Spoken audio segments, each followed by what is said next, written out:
ओम शांति। आज प्यारे बाप दादा के अव्यक्त मधुर महावाक्य हैं 12 अप्रैल 2026 और रिवाइज डेट है 30 नवंबर 2009। आज की अव्यक्त मुरली के सार में वर्तमान समय अनुसार बाबा ने संतुष्ट मणि बनने के लिए कहा कि सदा संतुष्ट कौन रह सकता है, जो सर्व प्राप्तियों से संपन्न है।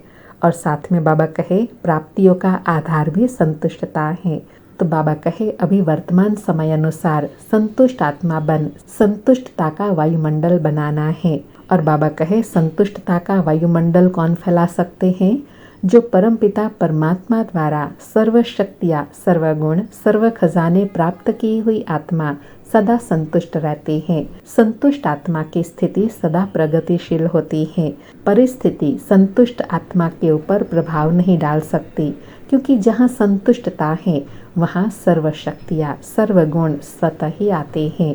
एक संतुष्टता अनेक गुणों को अपना लेती है, अर्थात जहाँ संतुष्टता आती है उसके साथ और गुण भी खींचे चले आते हैं। तो बाबा कहे हर एक अपने से पूछो, मैं सदा संतुष्ट आत्मा रहती हूँ।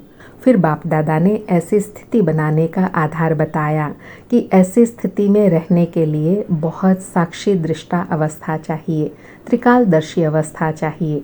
हर कर्म त्रिकालदर्शी, अर्थात हर एक बात के तीनों कालों को परख कर फिर कर्म करने वाले।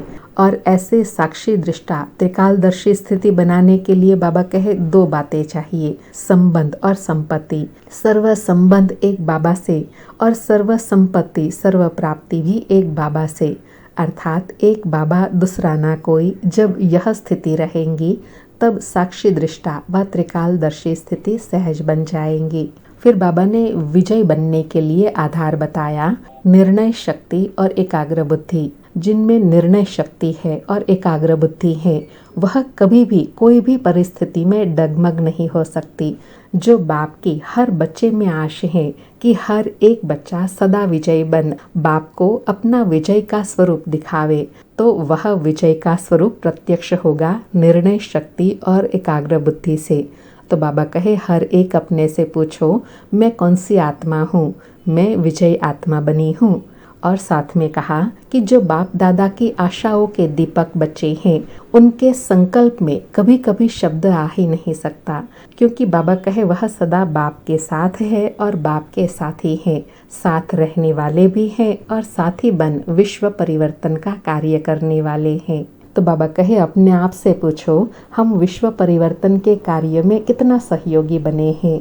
फिर रूहानी और अलौकिक स्नेह की अनुभूति कराते कहा कि बाप को हर बच्चे से दिल का प्यार है, भल वह माला का लास्ट दाना भी हो, वह भी दिल से कहते हैं मेरा बाबा। इसलिए बाबा का हर बच्चे से अविनाशी प्यार है। बच्चे चाहे नंबरवार हैं, लेकिन बाप दादा रोज एक ही समय एक ही वरदान सभी बच्चों को इकट्ठा देते हैं, क्योंकि बाबा का चाहे नंबर 1 बच्चा हो चाहे नंबर लास्ट बच्चा हो, सबके लिए समान प्यार है। प्राप्ति पुरुषार्थ के आधार से होती है। बाबा कहे बच्चे दिल से कहते हैं मेरा बाबा, तो बाबा के वरदान के अधिकारी तो बन ही गए। लेकिन बाबा कहे दो प्रकार के बच्चे हैं। एक है वरदान को देख खुश जरूर होते हैं, लेकिन आगे नंबर वही लेते हैं जो सिर्फ वरदान को देख खुश नहीं होते, वर्णन नहीं करते कि यह मेरा वरदान है, लेकिन वरदान को फलीभूत करते हैं, वरदान से लाभ लेकर वरदान का फल निकालते हैं, अर्थात उससे प्राप्ति करते भी हैं और कराते भी हैं।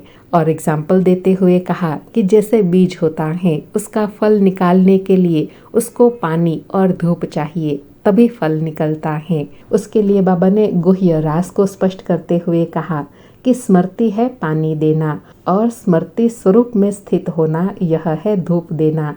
तो हर वरदान की स्मृति भी चाहिए और उस वरदान के स्मृति स्वरूप जब होंगे तब उस वरदान के वरदानी भी बनेंगे और वरदानों से अनेक प्राप्तियां भी अनुभव कर सकेंगे।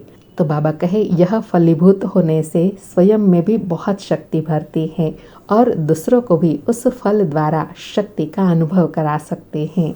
और विशेष अंडरलाइन कराते कहा कि बाप दादा कुछ समय से लेकर समय की वार्निंग दे रहे हैं। हर बच्चे की पढ़ाई की रिजल्ट का समय अचानक आना है, इसके लिए सदा एवर रेडी। साथ साथ बाप दादा यह भी इशारा दे रहे हैं कि अभी समय है उड़ती कला का, तीव्र पुरुषार्थ का। अभी चलने का समय नहीं है, उड़ने का है, तीव्र पुरुषार्थ का है। इसलिए साधारण रीति अपनी दिनचर्या व्यतीत करना व कॉमन पुरुषार्थ करना, वह समय समाप्त हुआ।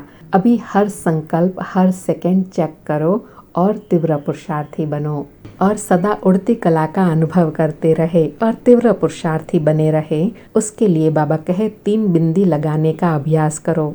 आत्मा बिंदी, ड्रामा बिंदी और बाप बिंदी। समय प्रति समय यह 3 बिंदियों का अभ्यास होगा तो सहज तीव्र पुरुषार्थी बन जाएंगे। और उसके लिए बाबा ने स्वमान दिलाया कि सदा स्मृति रहे, मैं मास्टर सर्वशक्तिवान हूँ। इस सर्वश्रेष्ठ स्वमान में स्थित होकर जिस समय जिस शक्ति का ऑर्डर करेंगे वह शक्ति हाजिर हो जाएंगी। तो बाबा कहे सर्व खजानों की चाबी है 3 बिंदी, आप बिंदी, बाप बिंदी और ड्रामा बिंदी। और लास्ट में बाप दादा ने होमवर्क दिया कि हर एक सच्चे दिल से, साफ दिल से स्वप्न में भी संकल्प, वाणी, कर्म में पास होके दिखाओ। उसके लिए बाप दादा कहते हैं ट्रायल के लिए 15 दिन इसका अभ्यास करो। संकल्प भी वेस्ट, व्यर्थ न जाए, युद्ध नहीं करनी पड़े, विजय बने। 15 दिन फुल विजय बन के दिखाओ। बाबा कहे जब 15 दिन का अभ्यास करेंगे ना तो फिर यह अभ्यास सदा काल के लिए हो जाएगा और यही सदा काल का अभ्यास अंत समय में काम आएगा। सुनते हैं प्यारे अव्यक्त बाप दादा के अनमोल मधुर महावाक्य, संतुष्ट आत्मा की विशेषताएं। आज बाबा का वरदान है, बाप के हाथ और साथ की स्मृति से मुश्किल को सहज बनाने वाले बेफिक्र व निश्चिंत भव। बाप के हाथ और साथ की स्मृति से मुश्किल को सहज बनाने वाले बेफिक्र व निश्चिंत भव। स्पष्टीकरण है, जैसे किसी बड़े के हाथ में हाथ होता है तो स्थिति बेफिक्र व निश्चिंत रहती है। ऐसे हर कर्म में यही समझना चाहिए कि बाप दादा मेरे साथ भी हैं और हमारे इस अलौकिक जीवन का हाथ उनके हाथ में है, अर्थात जीवन उनके हवाले है तो जिम्मेवारी भी उनकी हो जाती है। सभी बोझ बाप के ऊपर रख अपने को हल्का कर दो। बोझ उतारने व मुश्किल को सहज करने का साधन ही है बाप का हाथ और साथ। बाबा कहे जीवन में अगर सहजता का अनुभव करना चाहते हैं तो अपनी इस अलौकिक जीवन की डोर एक बाप दादा के हवाले कर दो, अर्थात जीवन की सारी जिम्मेवारियां उनके हवाले करके स्वयं हल्के हो जाओ। फिर बाबा 100% संभालेंगे। इसलिए बाबा कई मुरलियों में कहते भी है ना, जो निश्चय बुद्धि बच्चे हैं उनका रिस्पॉन्सिबल बाप होता है। आज का स्लोगन है, पुरुषार्थ में सच्चाई हो तो बाप दादा की एक्स्ट्रा मदद का अनुभव करेंगे। पुरुषार्थ में सच्चाई हो तो बाप दादा की एक्स्ट्रा मदद का अनुभव करेंगे। आज के अव्यक्त इशारे हैं, महान बनने के लिए मधुरता और नम्रता का गुण धारण करो। आज की धारणा बताई, अगर आपसे कोई टक्कर लेता है तो आप उसे अपने स्नेह का पानी दो। आप अपने मधुरता और नम्रता के गुण को नहीं छोड़ो। नम्रता की ड्रेस पहन कर रखो। यह नम्रता ही कवच है जो सेफ्टी का साधन है।